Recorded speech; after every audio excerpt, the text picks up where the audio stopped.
All of us in this world, we are all individual pieces. And when we eventually connect with each and every one with our spiritual essence, in our relationship to the divine, then we all become masterpieces. Every thought is a sound frequency, and so we're constantly speaking anyways. Yoga means expression. We just have to be careful to make sure that we have the right time, place, and circumstances to express.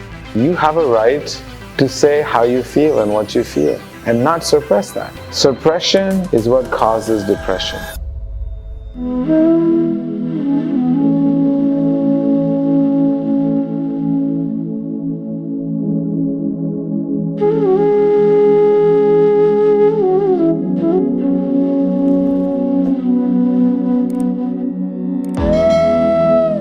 Intelligence that you speak of, is it not the ego, this mind? What is this intelligence that you're talking about that can help fortify us from all of these, minds that are going off, and all this propaganda? How do we fully use this intelligence in the proper way without being tricked? It's so easy to get caught up in this illusion.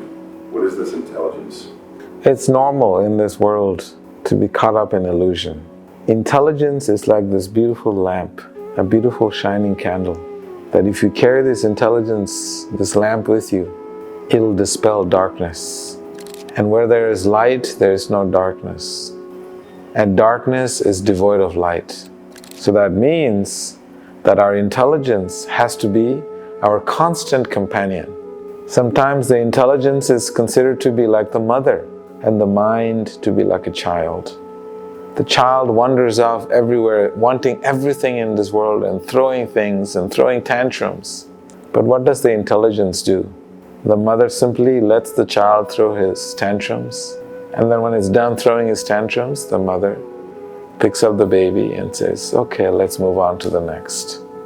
So intelligence gives us the ability to observe and see the world from a very zoomed out perspective. And intelligence is what is the closest thing to protecting us from the dangerous pitfalls of material life and illusion. It is the rational part of our existence. It is when we look at the world, stepping back, having a zoomed out perspective on everything that is happening in our lives, and trying to see a master plan. Because at the end of the day, all of us in this world, we are all individual pieces. And when we eventually connect with each and every one with our spiritual essence, in our relationship to the divine, then we all become masterpieces. So that should be our effort. How to connect with each and every one in this world and with the divine, and be part of that piece of the masterpiece. From my understanding of the experiences I've had, like we have some type of free will. Maybe this free will is how we feel about things and how we react towards things. But even that sometimes is questionable, because you can't control your thoughts. Maybe for a monk it's different, and from also there are these interesting contradictions. So maybe you can control your thoughts, but a thought just comes. There's free will, perhaps there is free will, because this intelligence is a masterpiece. It is divinely woven. Is there free will within this intelligence? What is free will? Free will is our ability to choose whatever we want in life. In the wisdom text, we study this free will to be the fundamental nature of living beings or human species. It's called the marginal potency. Marginal meaning there is the ocean and there is the land. And on the shore of the ocean, you can choose to get on the land or you can go into the ocean. That is who we are. We can go jump into the ocean and try and swim the waves of the ocean, or we can step back and get into the land and have other possibilities in life. So the human being or the living species, we have that free will to choose the direction that we want to go in. And the sages are explaining in the wisdom text that it is vital for the living entity to use one's intelligence to make the choices in life. The choices, if made by the mind, then you may not end up in the right place. You may not end up in a place where you intend to be. That's why the nature of the mind sometimes is called like the monkey mind. And the reason it's called a monkey mind is the mind jumps from one thought to another continuously and constantly, because that's just the nature of the mind. What do you think about Donald Trump? Donald Trump is a very smart citizen of America. He knows how the system works, and he's good at it, and he's doing what he thinks is the best. And there are millions of people who agree with him, and there are people who don't agree with him. You know, we're not in a society when everyone has to agree with one person or another person. We have so many choices. We can pick and choose what opinions and who we want to support in office. And this is our fundamental right as Americans to pick who we want. And he has certain views that are very unique, and many people really, really like and are diehard supporters of him. And there are others who are not, and they're very anti. And this also shows the nature of human behavior. We have very strong likes and dislikes as part of the whole spectrum of emotions. Coming from being an Indian person coming into America and being asked about politics and Donald Trump, are you qualified to even talk about American politics? I don't consider myself qualified in politics, but when people ask me for my opinion on Donald Trump, I do have an opinion because I live in this world and I am observing the varieties of emotions that people have towards him and against him. So I do have an opinion about Trump, and as a citizen of the United States of America, I am welcome to give my opinions freely. Yeah, that's an interesting thing. So being a citizen of the United States, and so freedom of speech is a really interesting topic that's kind of been hit in a lot of ways. There's a lot of cancel culture going on, and a lot of this stemmed from Trump back in 2016. Like it was like a domino effect of all this stuff. Cancel culture, even like comedians being shut down, but they're telling jokes, but comedians are being shut down. We see it in movies now. You know, sometimes if you're white, I have a friend who's white and he won't be hired anymore, and he's a known director because he's white. You know, they're hiring like black directors, or so. But we know that if comedians are being hit the way that they are, freedom of speech is being hit in a certain way that's really, really weird as well. What do you think about freedom of speech, and how important do you think it is being a citizen of America?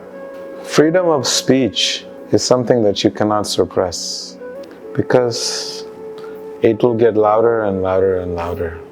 In the United States of America, even though there may be so many sections of our society where there is some attempt to suppress the freedom of speech, it won't succeed, because the power of speech, the power of humanity is too strong for any force to try and squash it.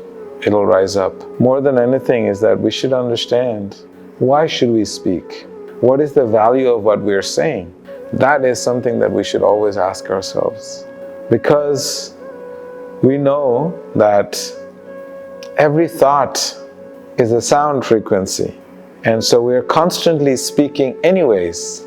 Even while we're not speaking with our mouth, our mind is continuously narrating to us our daily basic functional operations.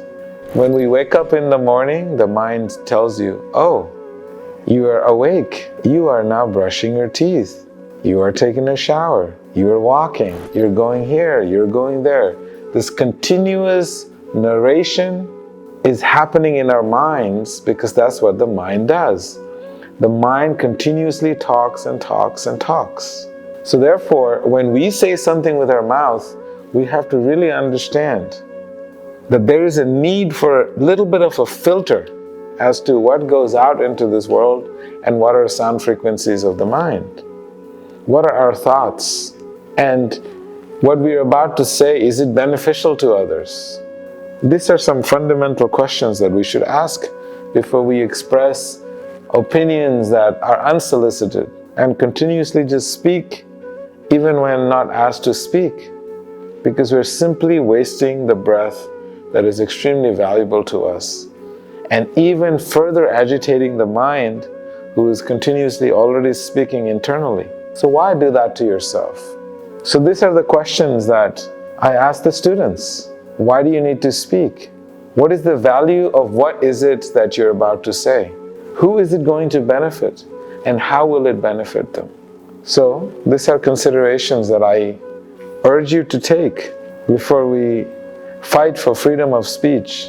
If I feel like being racist or like this or that, right? If I don't like trans people or gay people, whatever, like it's like I have the right to feel that way and express myself as long as I'm not creating acts of violence on people. The suppression of a lot of folks with this woke culture and the politically correct stuff is ultimately they're like, hey, we want you to be mindful of what you're saying, you know, but it's like a suppression too. You can't say that, but you can say that. That's freedom of speech. You can say anything you want as long as you're not like hurting somebody else. Yeah, I feel like freedom of speech is so important, and we should mind what we're saying, but still people do have the right to express themselves freely, do they not?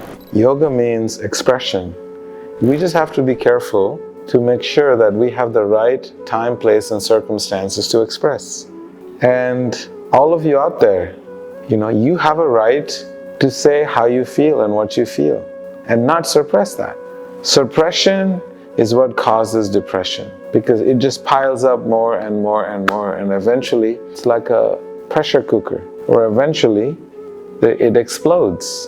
And so when society tries to continuously suppress you, there's a problem with that.